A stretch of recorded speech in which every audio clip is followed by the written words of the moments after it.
येस्मिन् भवे अहम, मैं स्वयं आया। देखिए भगवान की वाणी है, गुरुदेव भगवान ने बताया, भगवान सर्वथा जो सत्य स्वरूप है, तो उनकी वाणी चाहे प्रत्यक्ष रूप में उद्घोषित हो, चाहे प्रतिध्वनि के रूप में हो, चाहे संकेत के रूप में हो, चाहे आकाशवाणी के रूप में हो, चाहे हृदय के अंदर अंतःकरण में प्रभु कोई प्रेरणा प्रदान करें,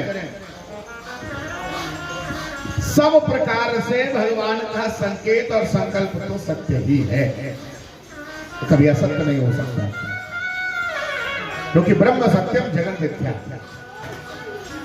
प्रभु सर्वथा सब प्रकार से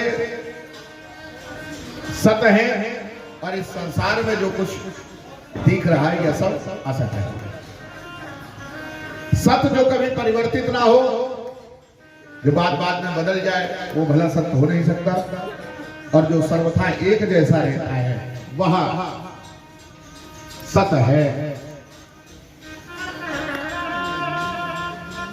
संसार में सब कुछ, अरे हम अपनी स्वयं की बात करें, जब जन्म हुआ तब आकार भार स्वभाव कुछ दूसरा था, जब थोड़ा कुछ और समय व्यतीत हुआ आकार भार स्वरूप स्वभाव बदल गया, फिर जैसे फूल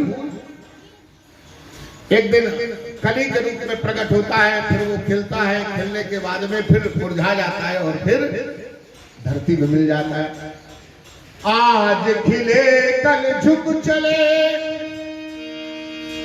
परसों मिल गए फूल, देख दशायों फूल की, फिर क्यों फूलत फूल, देख दशायों फूल की, फिर क्यों फूलत फूल। आज खिला हुआ है, कल झुका और परसों धूल में मिल गया, यह संसार है। अर्थात सदा सर्वदा एक जैसा नहीं रहता। तो भगवान की जो वाणी है सब प्रकार से सत्य है, और भगवान का जो दर्शन है, चाहे खुले नेत्रों से भगवान स्वयं प्रकट होकर के दर्शन प्रदान करें, चाहे बंद नेत्रों से जागृत अवस्था में अथवा सुसुप्तावस्था में। जागृत अवस्था में बंद नेत्र ध्यान की अवस्था में हमें दर्शन देते हैं, और सुसुप्तावस्था में बंद नेत्र फिर स्वप्न में दर्शन देते हैं। तो भगवान का कैसा भी दर्शन हो, सब सत्य ही है, सत्य ही है। आज वसुदेव से कहा, देखो मैं जब तुम्हें वात्सल्य सुख प्रदान करने के लिए छोटा शिशु का रूप लूंगा, तो वसुदेव मुझको जो है गोकुल में पहुंचा देना नंद के यहाँ, इतना तुम्हें करना है, बाकी फिर उसके बाद में सब सारा कार्य हम देखेंगे। वहां से माया स्वरूपणी मेरी जो माया है वह कन्या रूप में विराजमान होगी, उसे लेकर के आ जाना है। वसुदेव ने वैसा ही किया है। भगवान ने इतना संकेत दे करके, इत्युक्ता धरी तूषणी भगवान आत्ममाया सद्यो बभूव प्राकृता शिशु, प्राकृत शिशु की भांति आज गोद में आ गए हैं।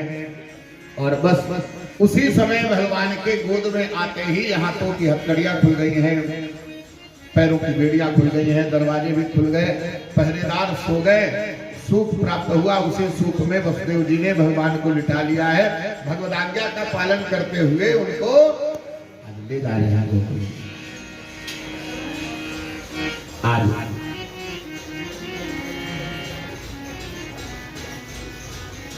वसुदेव जी ले जा रहे हैं। जब तक जेल खाने के अंदर थे तब तक तो कुछ छाया थी, बाहर निकले तो देखा भादों की छटा, उमड़ते घुमड़ते बादल घोर गर्जना कर रहे हैं, बारिश की बूंदें। जैसे ही भगवान के शरीर से स्पर्श हुई, श्री शेषनाग को मन में भाव आया, मैं सदैव सेवा में उपस्थित रहने वाला, आज ये बूंदे भगवान के शरीर को पीड़ा पहुंचावे। श्री शेषनाग में आकर के पीछे से छाया कर लेते हैं। आगे आगे वसुदेव ले जा रहे हैं, पीछे से शेषनाग छाया किए हुए जा रहे हैं। जमुना जी के तट पर पहुंचे, जमुना जी का भी स्वरूप उत्साह से भादों की जमुना जी बाड़ी हुई जा रही है। वसुदेव जी ने कदम बढ़ाया, कमर से डूब गए, और एक कदम बढ़ाया, सीना डूब गया, तीसरा कदम बढ़ाया, पानी मुंह के अंदर गया। विचार करने लगे, अभी तो 3 कदम में ये स्थिति है, बाकी क्या होगा। समस्त देवताओं ने इशारा किया जमुना को, हे जमुना, अरे भगवान सदैव हम सबके हित के लिए सहाय होकर के अवतार धारण करते हैं।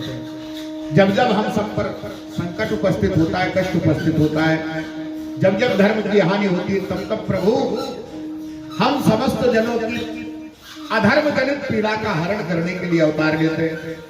ऐसे समय में वो हमारे हित के लिए आते हैं, हमारे सहाय होते, तो हमें भी तो उनकी सेवा में सहयोग करना चाहिए, लीला में सहयोग करना चाहिए। यहाँ लीला में बाधा क्यों बन रही है? हम सबके लिए भगवान आते हैं। जब जब होय धर्म के हानि, जब जब होय धर्म के हानि, बाढ़ई असुर अधम अभिमानी, बाढ़ई असुर अधम अभिमानी। तब तब प्रभु धरि विविध शरीरा, तब तब प्रभु धरि विविध शरीरा, हरहि कोटि सहज